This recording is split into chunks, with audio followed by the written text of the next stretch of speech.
ഇതൊക്കെയാണ് സ്ഥിതിഗതികൾ. ഇപ്പോൾ എന്നെ സംബന്ധിച്ച് ഞാൻ ഇന്നത്തോട് കൂടിയിട്ട് ഈ ഒന്നാം ഘട്ട എൻ്റെ ഈ ഓപ്പറേഷൻ്റെ ഇത്തരത്തിലുള്ള വെളിപ്പെടുത്തലുകൾ ഞാനിപ്പോൾ തൽക്കാലം ഇവിടെ നിർത്തുകയാണ്. ബഹുമാനപ്പെട്ട മുഖ്യമന്ത്രിയെ നാളെ പോയി കാണണം എന്നാണ് ആഗ്രഹിക്കുന്നത്. ഈ പറഞ്ഞ കാര്യങ്ങൾ മുഴുവൻ വിശദീകരിച്ചുകൊണ്ട് ബഹുമാനപ്പെട്ട മുഖ്യമന്ത്രിക്ക് പരാതി കൊടുത്ത് കേരളത്തിലെ നല്ല IPS ഓഫീസർമാരുണ്ട്. ഏത് കേസും കണ്ടെത്താൻ കഴിയുന്ന IPS അല്ലാത്ത IPS ലഭിക്കാത്ത നല്ല മിടുക്കന്മാരായ സത്യസന്ധരായ ഒരു കാലിച്ചായ പോലും ഒരാളോടും വാങ്ങിക്കുടിക്കാതെ ഈ സേനയിലേക്ക് കടന്നു വരുമ്പോൾ അവരെടുത്ത സത്യപ്രതിജ്ഞ അതേപടി പാലിച്ച് ജീവിക്കുന്ന നല്ല ഉദ്യോഗസ്ഥർ ഇവിടെ ഉണ്ട്. ആ ഉദ്യോഗസ്ഥരുടെ ഒരു സ്പെഷ്യൽ ഇൻവെസ്റ്റിഗേഷൻ ടീം ഉണ്ടാക്കി വളരെ ഉന്നതനായ വിശ്വസ്തനായ ഒരു പോലീസ് ഓഫീസറുടെ നേതൃത്വത്തിൽ ബഹുമാനപ്പെട്ട മുഖ്യമന്ത്രിയോട് ഞാൻ അഭ്യർത്ഥിക്കാൻ പോകുന്നത് ഒരു റിട്ടയർഡ് ജഡ്ജിയെ ഈ കേസിന്റെ നിരീക്ഷണത്തിന് ഏർപ്പെടുത്താൻ കഴിയുമെങ്കിൽ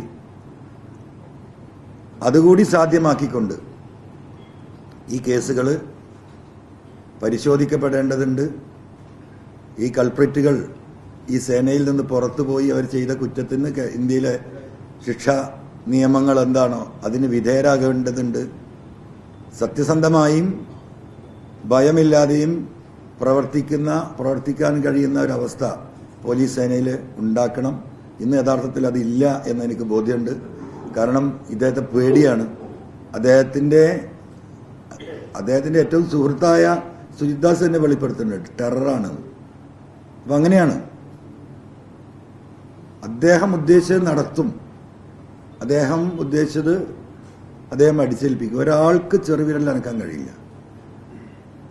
അപ്പോൾ സ്വാഭാവികമായിട്ടും ഈ അന്വേഷണത്തിന്റെ മുമ്പായിട്ട് അദ്ദേഹത്തെ ഈ ചുമതലയിൽ നിന്ന് മാറ്റണോ എന്ന് ബഹുമാനപ്പെട്ട മുഖ്യമന്ത്രിയും ഇടതുപക്ഷവും ആലോചിക്കട്ടെ. ഉത്തരവാദിത്തപ്പെട്ടവർ അദ്ദേഹത്തെ അവിടെ ഇരുത്തിക്കൊണ്ട് ഈ ഒരു അന്വേഷണം നടത്തുക എന്ന് പറയുന്നത് സസ്പെൻഡ് ചെയ്യണമെന്ന് ഞാൻ പറയുന്നില്ല.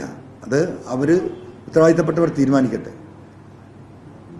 ആ രീതിയിലുള്ള വളരെ ഡീറ്റെയിൽഡ് ആയിട്ടുള്ള ഒരു ഇൻവെസ്റ്റിഗേഷൻ നടന്നാൽ ഞാൻ ഈ പറഞ്ഞ പല ദുരൂഹമായ മരണങ്ങൾ വേറെയുണ്ട്, ആളുകളെ കാണാതായതുണ്ട്. അത്തരം കേസുകൾ പരാതി കൊടുത്ത എത്രയോ കേസുകൾ മുഖ്യമന്ത്രിയുടെ ഓഫീസ് തന്നെ കൊടുത്ത പരാതികൾ പലതുണ്ട്. ഇത്തരത്തിലുള്ള ദുരൂഹമായ കേസുകൾ ആ ആളുകളൊക്കെ പലരും വളരെ അങ്ങേയറ്റം വിഷമത്തിലാണ്. അവർക്കൊന്നും നീതി കിട്ടിയില്ല എന്ന ഒരു ഫീലിംഗ് ആർക്കൊക്കെ ഉണ്ട്. അതൊക്കെ ഇവിടെ റെക്ടിഫൈ ചെയ്യേണ്ടതുണ്ട്. അത് റെക്ടിഫൈ ചെയ്ത് ബഹുമാനപ്പെട്ട മുഖ്യമന്ത്രി തന്നെ ഈ വിഷയത്തിൽ ഇൻവെസ്റ്റിഗേഷനിൽ ഇടപെട്ടുകൊണ്ട് ഈ കാര്യങ്ങൾ സത്യസന്ധമായി പുറത്തേക്ക് കൊണ്ടുവരാനുള്ള നടപടികൾ സ്വീകരിക്കണം എന്ന് പറഞ്ഞുകൊണ്ട് ബഹുമാനപ്പെട്ട മുഖ്യമന്ത്രിക്ക് ഇന്ന് ഞാൻ ഇന്ന് പോയി നാളെ അദ്ദേഹം അവിടെ ഉണ്ടെങ്കിൽ അവിടെ കാണും, അല്ലെങ്കിൽ മറ്റന്നാളും കണ്ട് അത് നൽകാൻ തന്നെയാണ് തീരുമാനം. ഇത് പുതിയ വെളിപ്പെടുത്തലുകൾ ചിലതൊന്നും വെളിപ്പെടുത്താൻ പറ്റാത്ത പ്രയാസങ്ങളുണ്ട്. ചിലത് വെളിപ്പെടുത്തിയാൽ ഇനി വരാൻ പോകുന്ന ഇൻവെസ്റ്റിഗേഷൻ ടീമിന് ഈ പറയുന്ന പ്രതികൾ അതിലെ തെളിവ് നശിപ്പിക്കാൻ സാധ്യതയുള്ളത് കൊണ്ട് ചിലത് നമുക്ക് പറയാൻ പ്രയാസമുണ്ട്, പുറത്തുവിടാൻ പ്രയാസമുണ്ട്. അത്തരത്തിലുള്ള ഒരു ഭാഗമുണ്ട്. അപ്പം സത്യസന്ധമായി ഇത് അന്വേഷിക്കാൻ ശേഷിയില്ല, പ്രാപ്തിയില്ല, മുഖം നോക്കാതെ നടപടി തന്റെ മനസാക്ഷിക്കനുസരിച്ച് സത്യസന്ധമായി പ്രവർത്തിക്കാൻ കഴിയുന്ന ബഹുമാന്യരായ നല്ല ഓഫീസർമാർ ഇവിടെ ഉണ്ട്. അതിൽ IPS റാങ്ക് തൊട്ട് താഴെ വരുന്ന സിവിൽ പോലീസ് ഓഫീസർമാരുടെ വരെ ഇടയിൽ ഈ കാര്യങ്ങളുണ്ട്. അപ്പോൾ അത് അന്വേഷിക്കട്ടെ. പിന്നെ മറ്റൊരു കാര്യം കൂടി ഒന്നുകൂടി ഞാൻ നിങ്ങൾ ഓർമ്മപ്പെടുത്തുന്നത്, ഇപ്പോൾ ഇദ്ദേഹം വെളിപ്പെടുത്തിയതിനപ്പുറം ഈ ഡാൻസാഫ് ടീമിൽ നിന്ന് ഈ ഡാൻസാഫ് ടീമാണല്ലോ ഈ സ്വർണം പിടിക്കുന്നത് പുറത്തിട്ടിട്ട്. വേറൊരു കാര്യം, ഈ എടവണ്ണ മരണത്തിൽ ആദ്യം വീട്ടിലിരുന്ന ഡാൻസാഫാണ്, ഡാൻസാഫിലെ പോലീസുകാരനാണ്. ഈ കുട്ടി മരിച്ചിട്ട് അപ്പം എല്ലാത്തിലും ഡാൻസാഫാണ്. അപ്പം ഈ പിടിക്കുന്ന സ്വർണം ഇങ്ങനെ കടത്തിക്കൊണ്ട് വന്നാൽ അതിനെ ഞാനിത് പറഞ്ഞോന്നറിയില്ല. എയർപോർട്ടിൻ്റെ അകത്തുനിന്ന് പിടിച്ചാൽ അത് കൃത്യമായ കണക്കുണ്ടാവും.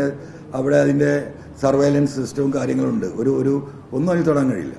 വഴിയിൽ നിന്ന് ഇതിനുള്ള പ്രധാന കാരണം 50 ബിസ്ക്കറ്റ് പിടിച്ചാൽ 25 ബിസ്ക്കറ്റോ 20 ബിസ്ക്കറ്റോ ആണ് റിപ്പോർട്ട് ചെയ്യപ്പെടുന്നത്. ഇനിയിപ്പോൾ ഇതിനെങ്ങനെ തെളിവ് കിട്ടുമെന്നല്ലേ? ഈ പിടിച്ച ആളുകളുടെയൊക്കെ റെക്കോർഡ് ഇവിടെ ഉണ്ടല്ലോ. അതായത് ഈ പറയുന്ന സുജിത്ദാസിന്റെ ടീം പിടിച്ചു എന്ന് പറയുന്ന ആളുകളൊക്കെ റെക്കോർഡറാണ്. എത്രയോ മനുഷ്യരുണ്ട്. ആ ആളുകളെ വിളിച്ച് ഇൻവെസ്റ്റിഗേഷൻ ടീം ക്വസ്റ്റ്യൻ ചെയ്യട്ടെ. എത്ര ബിസ്ക്കറ്റ് അവർ കൊണ്ടുവന്നിരുന്നത്, എന്താ സംഭവിച്ചിരുന്നത്? 10 ആളെങ്കിലും സത്യം പറയില്ല. 100 ആളെ വിളിച്ചു ചോദിച്ചാൽ ഇത് തെളിയിക്കാൻ എന്താ പ്രയാസം? അപ്പൊ ആ രീതിയിലുള്ള അന്വേഷണം ഈ വിഷയം എനിക്കിങ്ങനെ ഇരുന്നിട്ട് ഇപ്പൊ ഈ കളവ് പറയുന്നു, അത് പറയുന്നു, ഇത് പറയുന്നു എന്നൊക്കെ പറഞ്ഞതുപോലെ അങ്ങനെയാണെങ്കിൽ ഇതിനൊക്കെ വഴിയുണ്ടല്ലോ. പിന്നെ എല്ലാ തെളിവും എനിക്കിവിടെ കൊടുന്നു വെക്കാൻ കഴിയുമോ? എനിക്ക് കിട്ടുമോ? അപ്പൊ ഇനി ബാക്കിയുള്ള കാര്യം ഞാൻ പറഞ്ഞതിൽ നിന്ന് പറഞ്ഞത് വസ്തുതയാണോ? പറഞ്ഞതിനപ്പുറമുള്ള കാര്യം എന്താണ്? ആരൊക്കെയാണ് ഇതിലെ പ്രതികൾ? എന്തൊക്കെ ദേശദ്രോഹ കുറ്റമാണ് ഇവർ ചെയ്തിട്ടുള്ളത്? എങ്ങനെയാണ് ADGP അജിത് കുമാറിന് 75 ലക്ഷം രൂപയോളം ഒരു സെന്റിന് വില വരുന്ന ഏകദേശം 15-16 കോടി രൂപ വില വരുന്ന ഭൂമി വാങ്ങാൻ പണം ലഭിച്ചത്? പുറത്ത് ഇൻവെസ്റ്റ് ചെയ്ത് ബാക്കിയൊക്കെ പോട്ടെ, ഇവിടുന്ന് തുടങ്ങാൻ നമുക്ക് കവടിയാർന്ന്. ഇവിടെ നമ്മൾ ഈ ലോകം മുഴുവൻ നടന്ന് ആഫ്രിക്ക വരെ പോയി കഷ്ടപ്പെട്ട് മലമ്പരിയും പിടിച്ചിട്ട് നമുക്കൊന്നും സാധ്യമാകുന്നത്. ഞാനിപ്പോഴും 100 ചില്ലാനം പഴക്കല്ല വീട്ടിലാണ് താമസിക്കുന്നത്. എൻ്റെ വാപ്പുണ്ടാക്കി. അപ്പൊ ഇവരൊക്കെ ഒരു 4-5 കൊല്ലം ഈ പറയുന്ന പോലെ ADGPയും DGPമാരും ആകുമ്പോൾ ഭൂമിയുടെ വില തന്നെ 15-15.5 കോടി രൂപ. അന്വേഷിക്കട്ടെ. അപ്പോൾ ആ രീതിയിൽ കാര്യങ്ങൾ പോട്ടെ. ദയവായി ഞാൻ ആദ്യം പറഞ്ഞ ഈ കവടിയാറിലെ കാര്യം ദയവായി ഞാൻ മഹേഷിനെ വിളിക്കും വൈകുന്നേരം. മഹേഷേട്ടൻ ഉണ്ടല്ലോ ഇവിടെ അല്ലേ? മഹേഷയുടെ മഹേഷിൻ്റെ കോളേജ് മേറ്റും എൻ്റെ ഫ്രണ്ടും കൂടിയാണ്. അപ്പോൾ ആ മഹേഷിനെ ഏൽപ്പിക്കണമെന്ന് ഒന്ന് തിരുവനന്തപുരത്ത് വിളിച്ച് പറഞ്ഞിട്ട് ആ കവടിയാറിൽ പോയി കാണാതെ നോക്ക്. ആ സാധനം വൈകുന്നേരം വഴിക്കൊന്ന് കേരളത്തിലെ ജനങ്ങളെന്ന് കാണിച്ചു കൊടുക്കണം. ചെരുപ്പിടാത്ത പാവപ്പെട്ട DGP ഉണ്ടാക്കുന്ന ഈ എന്താ കുറ്റിപ്പരൻ്റെ വിവരം. അപ്പം ഇതാണ് ഇതിൻ്റെ സ്ഥിതി. അതുകൊണ്ട് വിഷയങ്ങൾ 1-ാം ഘട്ടം ഇവിടെ അവസാനിപ്പിക്കുകയാണ്. ഈ വിഷയത്തിൽ നിങ്ങൾ സത്യസന്ധമായി എന്നോടുള്ള വൈരാഗ്യം നിങ്ങൾ വെച്ചോ, ഞാൻ ഇന്നലെയും പറഞ്ഞു. അപ്പോൾ നിങ്ങൾ പിന്നെ പുറത്തെടുത്തോ. ഈ ഒരു വിഷയത്തിൽ നിങ്ങൾ ആത്മാർത്ഥമായി ഈ നാടിനോടൊപ്പം നിൽക്കണം എന്ന് സ്നേഹപൂർവ്വം ഈ നാട്ടിലെ 3.5 കോടി ജനങ്ങൾക്ക് വേണ്ടി അഭ്യർത്ഥിച്ചുകൊണ്ട് 1-ാം ഘട്ടം നമ്മൾ ഇവിടെ അവസാനിപ്പിക്കുകയാണ്. Thank you.